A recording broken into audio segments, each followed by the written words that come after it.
Ang hapon po, bale pinag-iwa-hiwalay na namin yung package. Ito na yung inayos namin ni Sir Christian dito sa isang box para hindi kasi namin ito madalang malaking box. Yan, hindi namin madala pag nakamotor, so mahirap po. Ililipat namin sa mas maliit kaya tiniklop po namin lahat yung galing pong Canada ay para po sa pamilya ni Angelica. So ito po yun lahat. Habang inihiwalay namin ay biglang umulan. Kaya baka hindi po kami makaalis ngayon. Umuulan na ulit. So ito yung tiniklop namin. Lilipat pa namin dito sa isang box na medyo maliit. Medyo kaya po ng motor. So ito sobrang laki talaga. Ito po yung tunay na lagayan niya galing Canada. Excited na yung mga bata. For sure dahil kumpleto po ito. Meron po sa mga bata at sa baby na galing pong Canada. Maraming salamat po sa mabait nating sponsor, Pexon Family.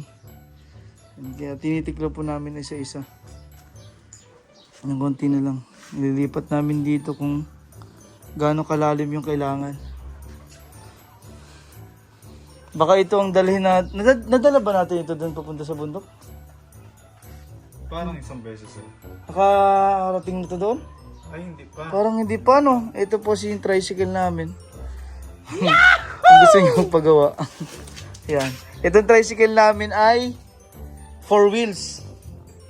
Yan. May gulong dyan. 1, 2, at 2 sa gilid. Yan, ginawa po yan ni tatay.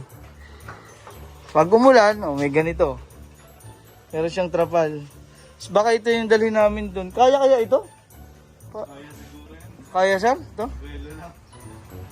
Kasi ito yung dadalhin namin kung single. Pag nag-single tayo, kaya naman to. Dahan-dahan. Depende. Depende sa no? Sa laki, kung ganyan, babawasan pa po namin yung kahon na yan eh. Kung kaya kong bawasan. Kaya. Hindi pa kasi namin ito nadadala dun sa packet ng bundok. Baka hindi kumaya. Pangat. Dahil ito ay 110cc lang. 115cc.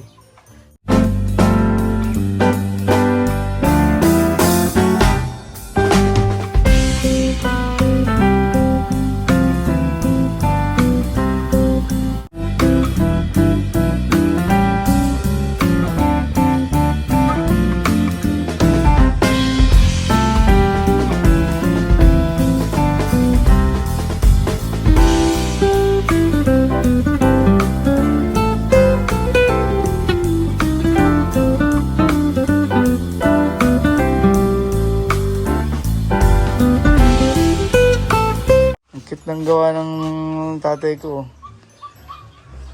Siya lang ang nagplano niyan. So, nagagamit po namin ito sa aming mga mission. Lalo pag ganitong umuulan. Nakakarating kami kahit saan. Yun nga lang, pag bundok, medyo mahirap po. Pag matarag, hindi kaya. Ito din yung una namin ginamit nung pumunta kami nung nakita namin si Shasha nung nagtitinda ng banana cue sa kalsada. Ito yung gamit namin. Nasakay din namin si Nicole dito pag pinapacheck up. Mga umuulan-ulan papunta ng bundok. Hindi kami pwedeng umalis ng nakasingle kasi mababasa po yung karton. Baka masira yung mismong karton. So yun, nilalagay na ng service siya kung gaano gugupitan pa kasi namin ito.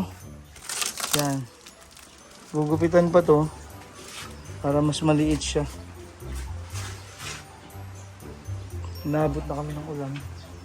Baka bukas po kami makaakyat doon para maibigay na ito sa kanila. Ang mga nabigay na natin sa pamilya po ni Sophia, scholar din natin. Sa pamilya ni Janela, scholar din natin. Yung mga nagme-message po sa akin, nasaan na yung mga ibang scholar. Ngayon po tuloy-tuloy pa rin po ang scholar natin kay na Leonard. Doon po sa lola nag-aalaga kay lola niya na bulag. Kina Heart ay scholar pa rin po natin. Anak ni Manong Rod. Tapos si Atasha, anak ni Ate Jonalyn na mayapa na. Scholar pa rin po natin sila. Bali yung mga bago po nating scholar ang napupuntahan natin ngayon. Kasi yung mga sila, tuloy-tuloy po ang scholarship. Mga nagpaaral po sa kanila, sponsor natin. Sina Miss Norma Ulip, si Miss Betty, si Miss Marieta Kabudol po. Maraming salamat. At kay Miss Jessa po from Hong Kong, nagpapaaral kay Leonard. Maraming salamat po sa inyo. Try po namin pag tumigil ang ulan, baka makapunta po kami. Pero medyo madulas nga lang, kaya siguro baka bukas na ng umaga. Para safe po ang mission natin pagpunta doon, biyahe natin. Dahil aakyat pa kami ng bundok, hindi naman po pagbaba ng kalsada ay bahay na nila. Aakyat pa kami po dun sa dadaanan namin yung palayan, tapos diretso sa aakyat ng bundok. Maputik po, madulas. So delikado din. Ayan. Ay, ito pa yung mga natira, no? Ito mga bag. Sa unahan yun. Oh, dito na sa taas. So, may bag po silang naipadala. Maraming salamat po. Baka kami ni Sir Christian makyat na rin ng mga bundok sa mission po natin sa mga katutubo dito sa probinsya.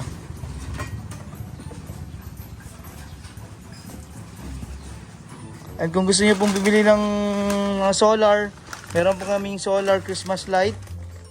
Meron kaming solar floodlight.